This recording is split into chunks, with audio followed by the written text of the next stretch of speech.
So this little town is Fort Laramie. I see a J.L. Wolfe building. It's a little historic town. There's not a whole lot to it. It'll disappear before you know it. But we're actually going to the Fort Laramie, not just the town.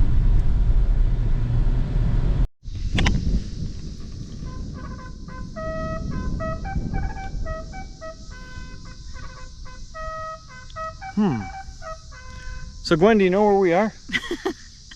You know, I think we're at Fort Laramie, Wyoming. You think? You're not really sure. I mean, you know, the trumpet going off and the yeah, that didn't give it away.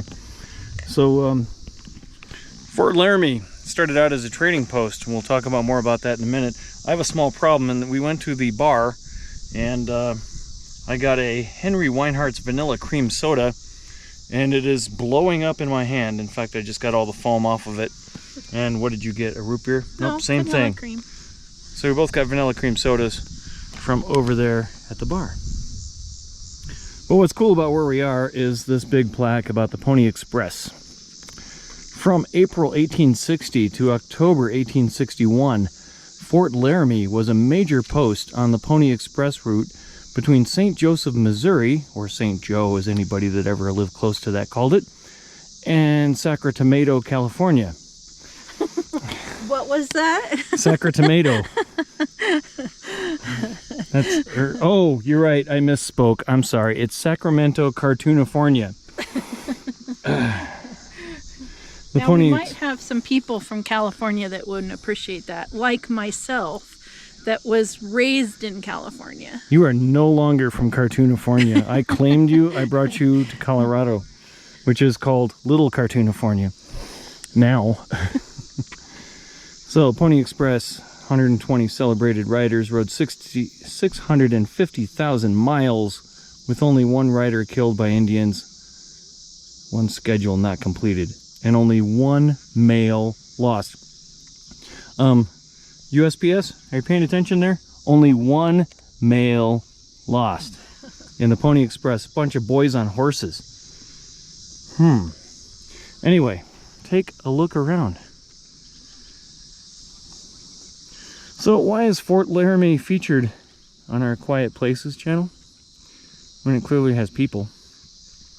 Not only is it extremely rich in history, but I have been here many times where there were not so many people. And it is one of my favorite quiet places. There it goes again. Yeah, science. Your hand heats the glass. Your hand heats the glass. The glass heats the soda. The gas expands within the soda, and you got a cream soda. Indian teepee. And why the Indian teepee is important in this fort is because there was a wondrous treaty signed here. And in fact, there were no battles fought here at Fort Laramie because the Indians of several nations felt that this was a peaceful and quiet place. We'll come to that later.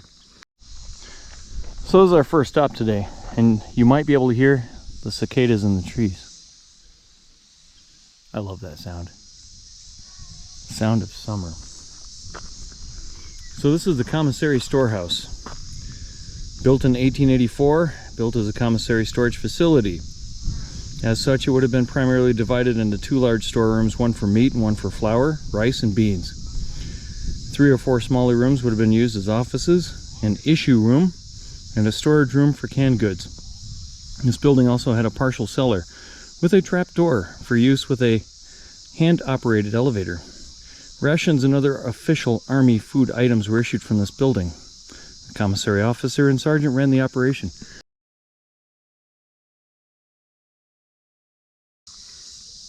What am I not telling you so far? I'm not telling you that this fort that we're in began in 1834 as a fur trading fort. Probably a better way to say that. I think it was 1849 when the military took it over and used it to protect those on the Oregon Trail. And it's still here today. And now this commissary is a visitor center, and if I recall, they sell stuff inside, so it's still a commissary.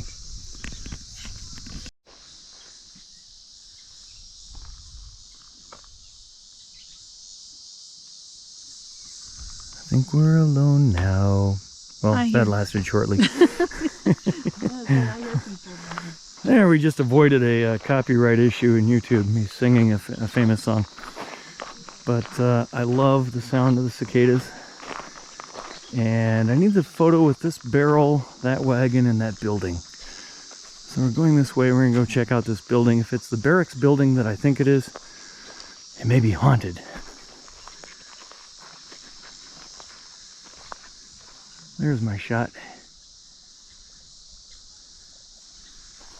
There's water running out of the barrel.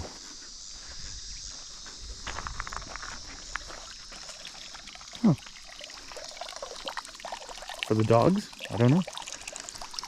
Do not drink the water. It is dog water. Okay, not good for humans, okay for dogs. Alrighty then.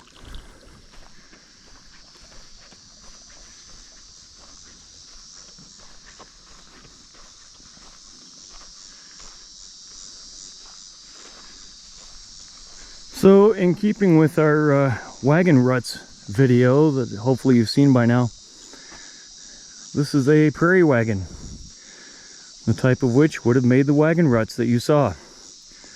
As you can see, it has more clearance than any of our cars, and it was probably pulled by oxen. In fact, there's a photo of it being pulled by oxen.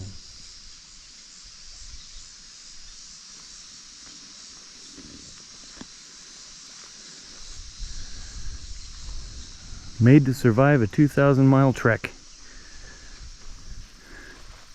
And this would be a barracks building.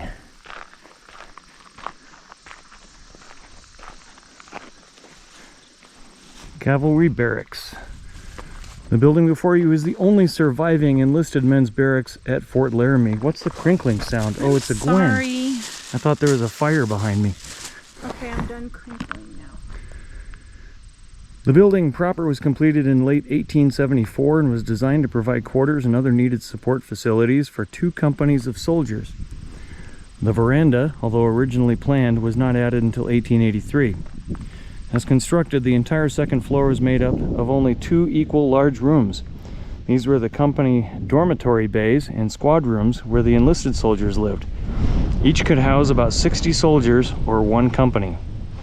On the first floor below each squad room, the building was divided into a kitchen, mess room, cook's room, storage room, washroom, library, armory, and orderly room for the NCOs, and non-commissioned officers' room, and 1 room for the Wi-Fi server.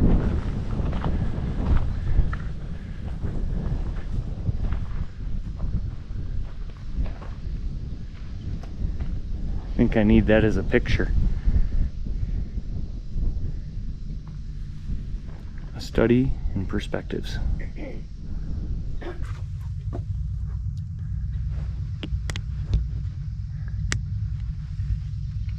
Bread, peaches, Worcestershire sauce, or Worcestershire, however you say it, and some taters. Let's see what other windows we can peer into.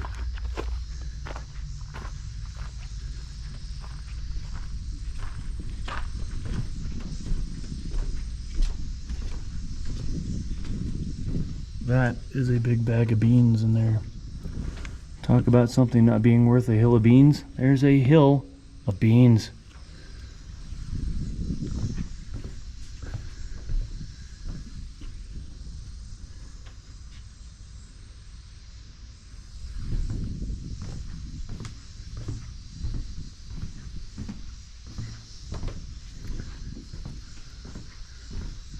Reminds me of summer camp when I was a kid. Oh look, we can go up. And we can go in.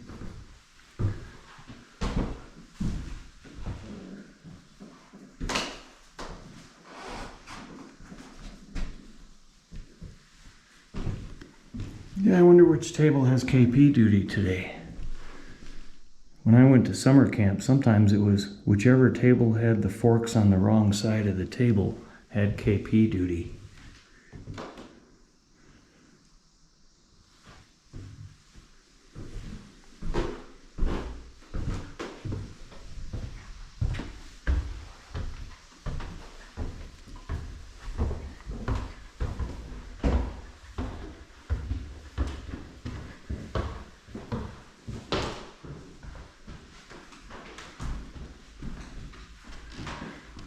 Ah, the barracks.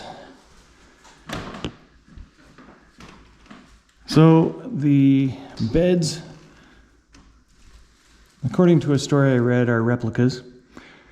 And once upon a time, there was a group of people working on the restoration here and working on the living experience program, if that's what it was called. And a young lady woke up screaming because she felt something brush her feet, and something large and dark came down the center of the room.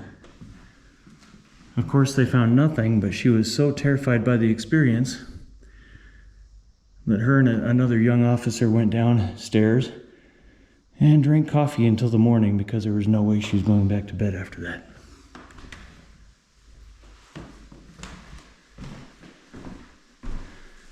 It's a ghost story that I'm relating from a book that I will show you later. Whether or not it's true, I don't know, I wasn't there.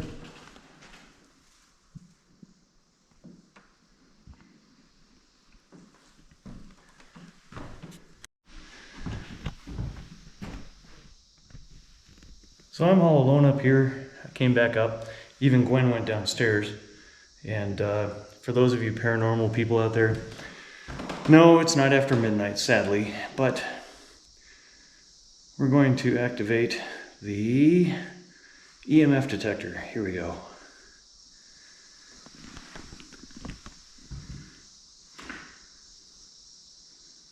Now, usually baseline is around somewhere in the 40s for electromagnetic field.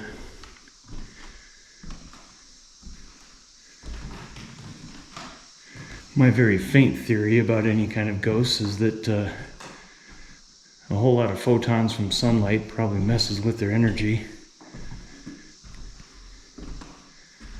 So I don't really expect to see anything during the day. But for those of you that would ask me, well, did you try?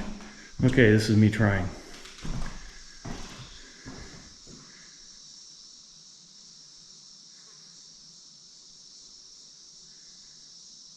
I really have nothing but a high baseline. Let's take a second and observe this giant tree. Now, I don't know much about the life of trees. I know some can live hundreds and hundreds of years, and some only can live 20 years, but I'm going to guess that there used to be some young soldiers sitting on that bough right there.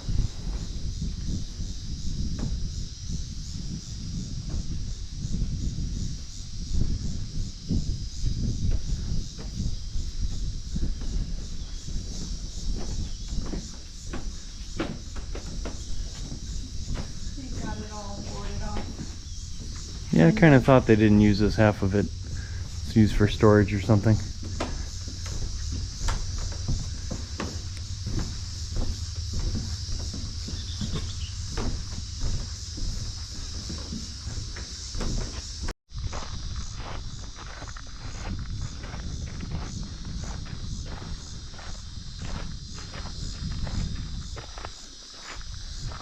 There's the post office.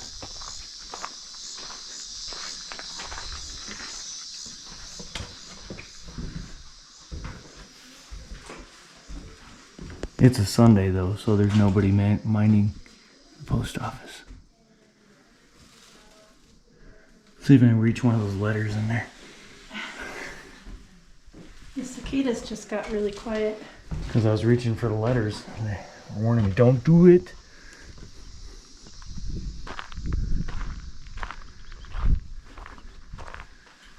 So let's see what this building is.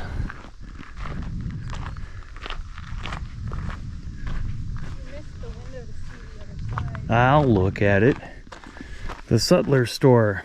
Parts of the building date from the earliest periods of Fort Laramie. The adobe portion on the left, built in 1849, housed the Post Sutler store.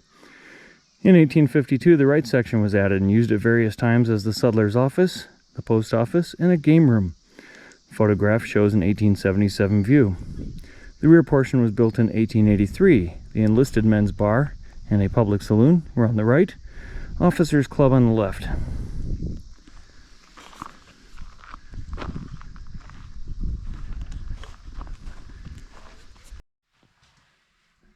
Now this shop here, we've been in.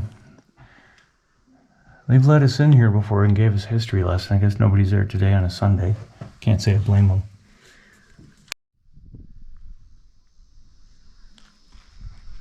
Starting to look kind of creepy, huh? This was home of the Munsters? No, not even close. Let's go inside because I think I know what's in here.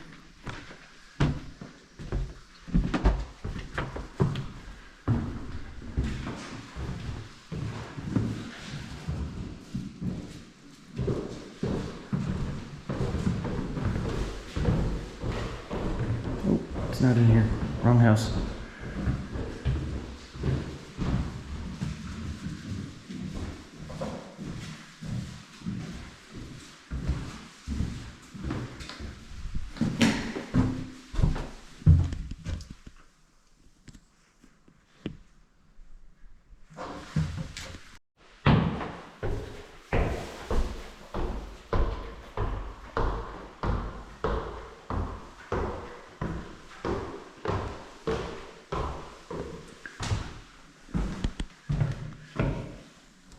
Children's room?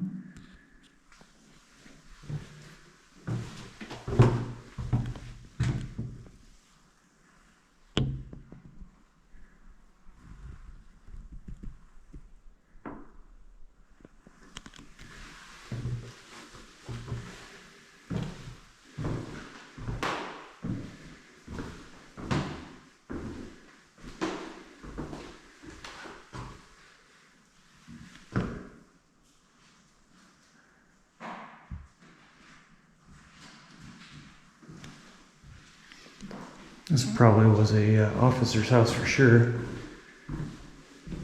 We'll find out when we go outside. But EMF is at baseline. Ghosts don't want to talk to me.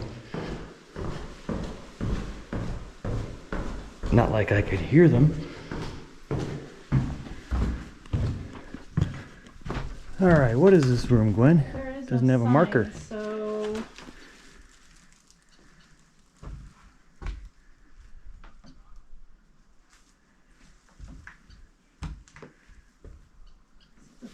Okay, whose house is this? This is Lieutenant Colonel's quarters. Lieutenant Colonel Andrew Burt, an infantry officer, and his wife Elizabeth lived in the home from 1887 to 88.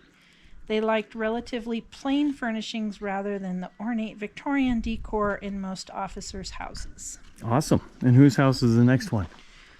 Post surgeon's quarters. Oh. The post surgeon quarters. I think I was reading about this in one of the ghost books.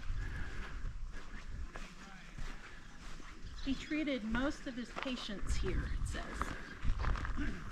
And they only lived in half of it. Huh.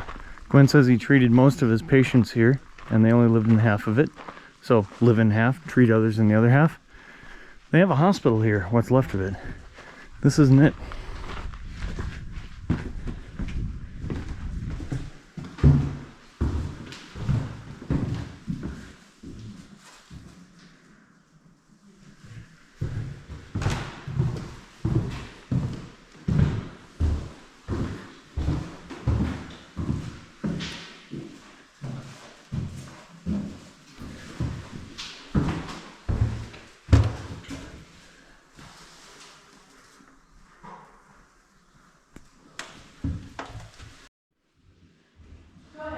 That is one small room.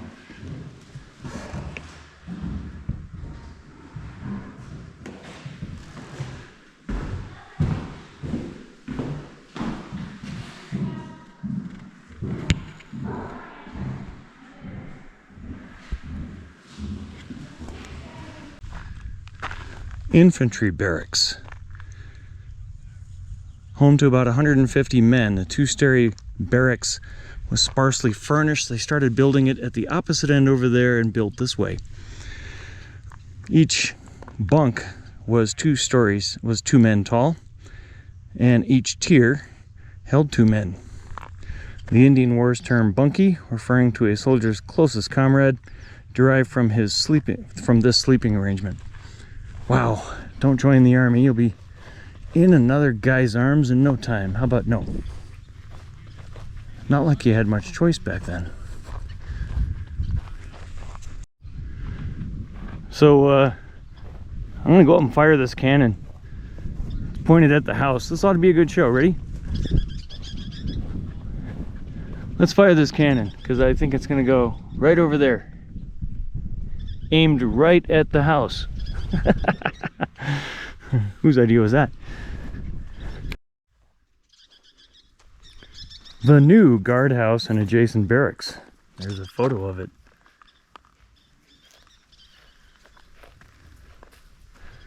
The new guardhouse, built in 1876 and shown in this 1887 view, was the last and most comfortable of 3 such structures at Fort Laramie. It was constructed upon the ruins of the original guardhouse, built in 1849 to 1850.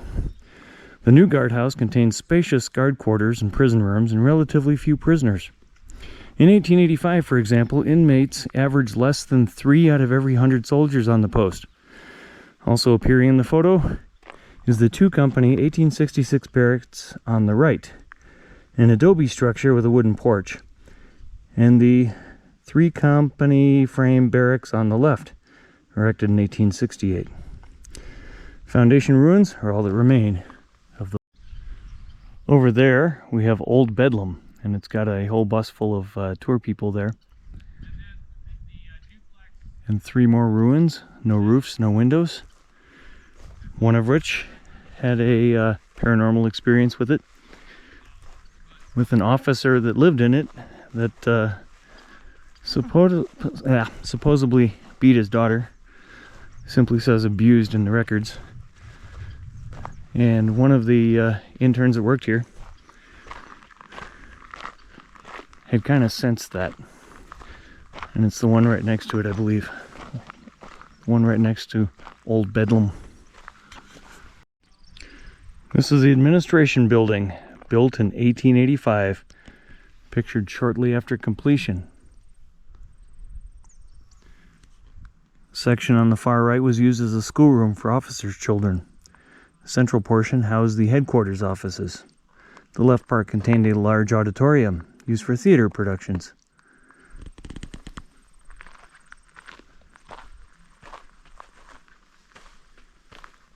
And for now, it's a quiet place. So finally, Marshall is where he belongs. I was framed. I was framed. I did empty the dishwasher and refill it. You don't even know.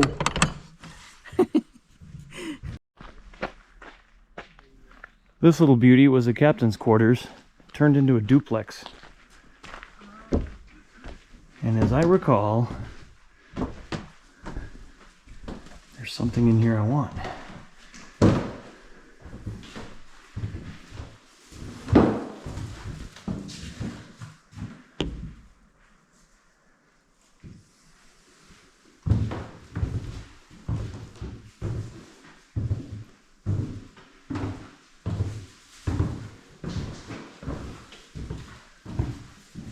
Very nice kitchen.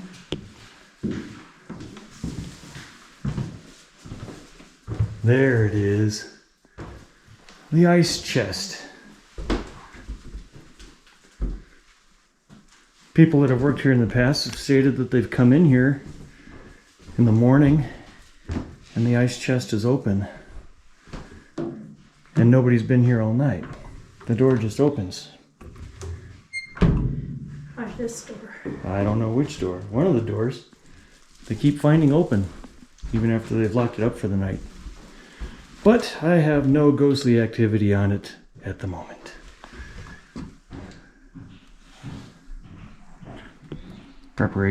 Food preparation room.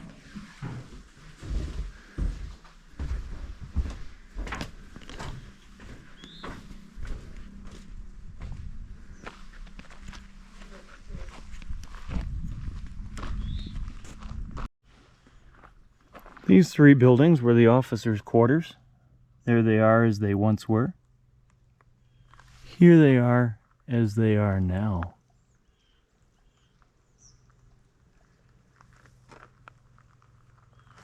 And supposedly that one's the haunted one.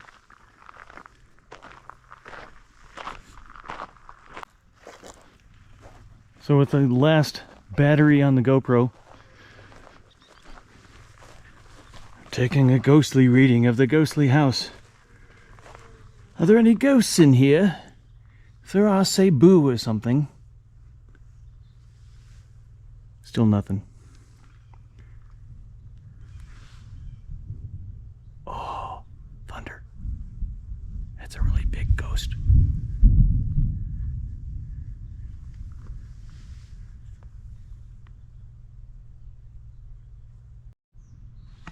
And this right here is the oldest standing building in all of Wyoming. It is called Old Bedlam, built in 1849. Old Bedlam is generally regarded as a bachelor officer's quarters. However, the left half was used as post headquarters and commander's apartment in the 1860s, and at various times the building was occupied by married officers. Let's see what we can see before the GoPro battery completely fails on me, because 4K takes twice the voltage of 1K. Is there 1K? 1080p? Whatever.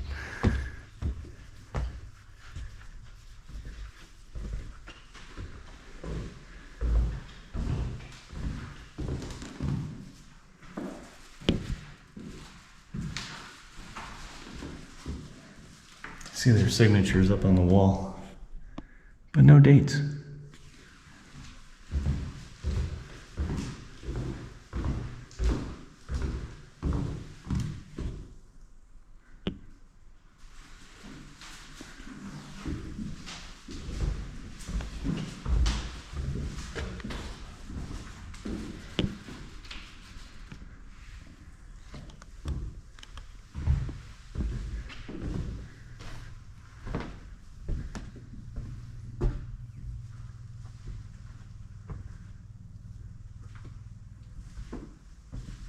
Gwen. What? We're alone again. Is it a quiet place? Except for my stomping feet.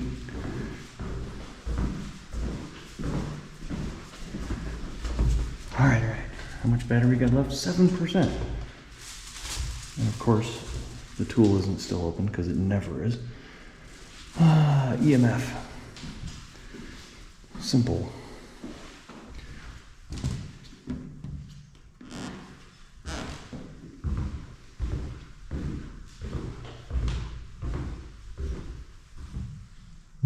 Nope.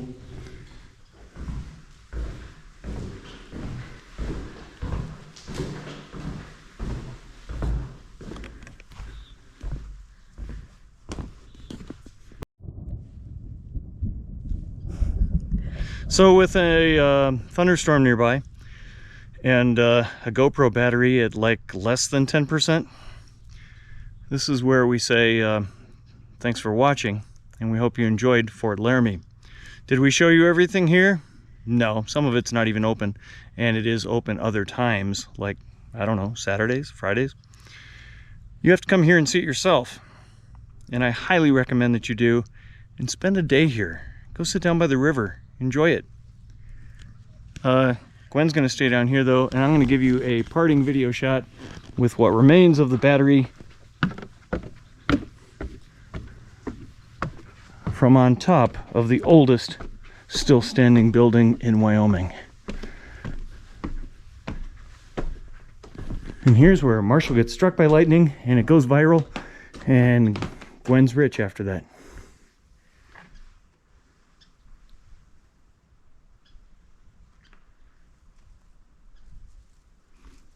One last thing. If you would please subscribe, I can quit begging. I just need only about 400 more subscribers and then we'll have more money to do this.